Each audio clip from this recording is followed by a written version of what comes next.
ले लेते हैं, लेकिन अंततः वो दुखदाई होता है। एक चीज का ध्यान रखिए, कभी भी किसी को सता करके यदि आपके पास पैसा आता है तो वो उसकी गति जाने की वही होगी। वो किसी न किसी तरह से निकलेगा, वो बीमारी में जाएगा, किसी ने उसमें खर्च होगा, चोर ले जाएंगे, कहीं नुकसान हो जाएगा। और अगर आपकी ईमानदारी का पैसा है तो वो आपका है, उसे कोई छू नहीं सकता, चाहे वो कम ही क्यों ना हो। वो कम में भी बरकत होगी और बहुत ज्यादा होने पर भी बरकत नहीं हो पाती, सुख नहीं हो पाता। इसलिए बड़े से बड़े बिजनेसमैन रात को गोली खा करके सोते हैं। सच्चाई बता रहा हूँ, मैं तो जाता हूँ ना जगह जगह, देखता हूँ। और जब इतना पैसा आ जाता है तो उसको भोग नहीं पाते। मैंने ऐसे भी लोग देखे हैं, फार्म हाउस पड़ता है मालवीय नगर के आगे, वहां कई जजमान है मेरे, उनके यहाँ जाता हूँ।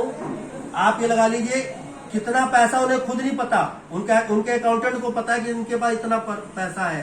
क्यों? एक नहीं, कई कई फैक्ट्रियां चल रही हैं, कई कई मॉल बने हुए, किराया आ रहा है, लेकिन उस पैसों को भोग नहीं सकते। क्यों नहीं भोग सकते? डायबिटीज, हार्ट की प्रॉब्लम, उनके घर चाहे आप हल्दीराम का डब्बा लेके जाओ, वो नौकर ही खाएगा उनका। सच्चाई है ये। उनके घर में चाहे आप कितनी बढ़िया मिठाई लेके जाओ, उनका नौकर ही खाएगा, वो नहीं खा सकते। फल वो नहीं खा सकते। खाने का सुख नहीं है, सोने का सुख नहीं है। उनको सोने के लिए दवाई लेनी पड़ती है, जब तक दवाई नहीं खाएंगे नींद नहीं आएगी। इतना ही नहीं, इतनी ज्यादा अपने आप को व्यस्त कर देते हैं। एक परिवार तो ऐसा है, बाप बेटे में मुलाकात 6-6 महीने बाद होती है। एक ऐसा भी घर देख के आया था, फार्म हाउस 150 नंबर कोठी, खुराना साहब है, माता के बहुत बड़े भक्त हैं। घर में माता की बहुत विशाल मूर्ति, फार्म हाउस में माता की बहुत बढ़िया मूर्ति भी लगा रखी है उन्होंने।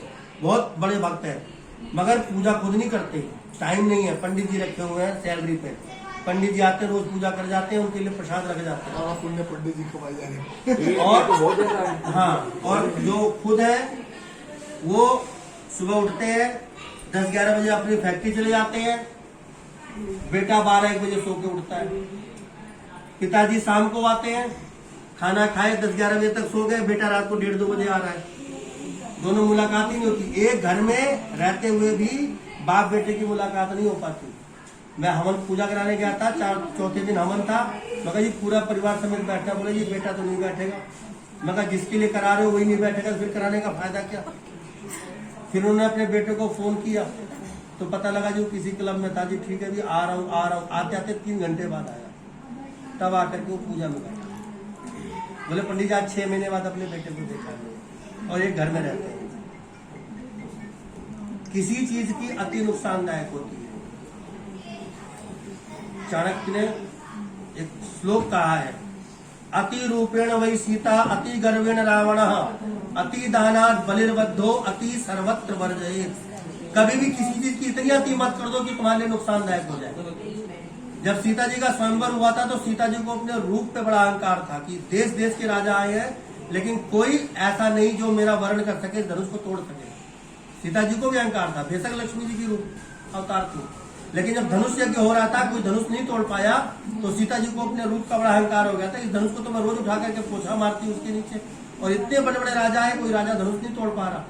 तो अति रूपेण वही सीता, तो उनका भी गर्व टूटा। वो रूप श्रृंगार नहीं कर पाई। क्यों? विवाह होते ही वनवास हो गया, सारा श्रृंगार अयोध्या में रह गया। और अति गर्वेण रावण, रावण को अपने भुजाओं पे बड़ा गर्व था, अपने ऊपर बड़ा अहंकार था कि मेरे से बड़ा धरती पे कोई नहीं। उसका भी विनाश हुआ।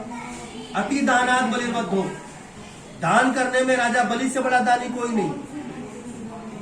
एक से एक दानी हुए हैं हमारे भारतवर्ष में, लेकिन राजा बलि से बड़ा दानी कोई नहीं हुआ जिसने संपूर्ण ब्रह्मांड दान कर दिया। पूरे ब्रह्मांड का राजा था राजा बलि। भगवान नारायण को पूरा ब्रह्मांड दान किया। आज गंगा दशहरा है, आज के दिन गंगा जी की उत्पत्ति हुई थी, और आज ही के दिन बलि ने भगवान नारायण को वामन रूप में पृथ्वी का दान किया था। वो आज ही का दिन है। आज ही के दिन गंगा जी का अवतरण दिवस माना जाता है। कि जब बलि ने 3 पग भूमि दान का संकल्प कर दिया और भगवान नारायण ने वामन से विराट रूप धारण कर लिया। एक पैर में पूरा मृत्युलोक, दूसरे पैर से पूरा ब्रह्मांड, और फिर तीसरा पैर बलि से बोले अभी कहाँ रखूं, तो बलि ने अपना सिर आगे कर दिया। भगवान ने उसके सिर पे पैर रखा और उसको पाताल लोक भेज दिया। जब पाताल लोक भेज दिया तो बलि का इतना बड़ा एहसान था कि भगवान को शर्मिंदा होना पड़ा कि 3 पग भूमि मांगने आया था और पूरा ब्रह्मांड इसने दान कर दिया, बिना कुछ सोचे समझे कि वो खुद कहाँ रहेगा, सब कुछ दे दिया। नहीं, मना भी किया था एक ब्राह्मण ने उनको कि ये उनके गुरु थे, गुरु शुक्राचार्य। ये राजा है, आगे भगवान है, वो सब ले लेंगे। कथा लंबी होती इसलिए नहीं बताया था, लेकिन बता ही देता हूँ, प्रसंग छिड़ गया है। तो वामन भगवान के रूप में आए थे। भागवत में आता है। वामन मतलब छोटे से, और बोले जी मैं जब उनको वामन रूप में देखा तो उसमें 3 घटना हुई। समय है ना सबके पास?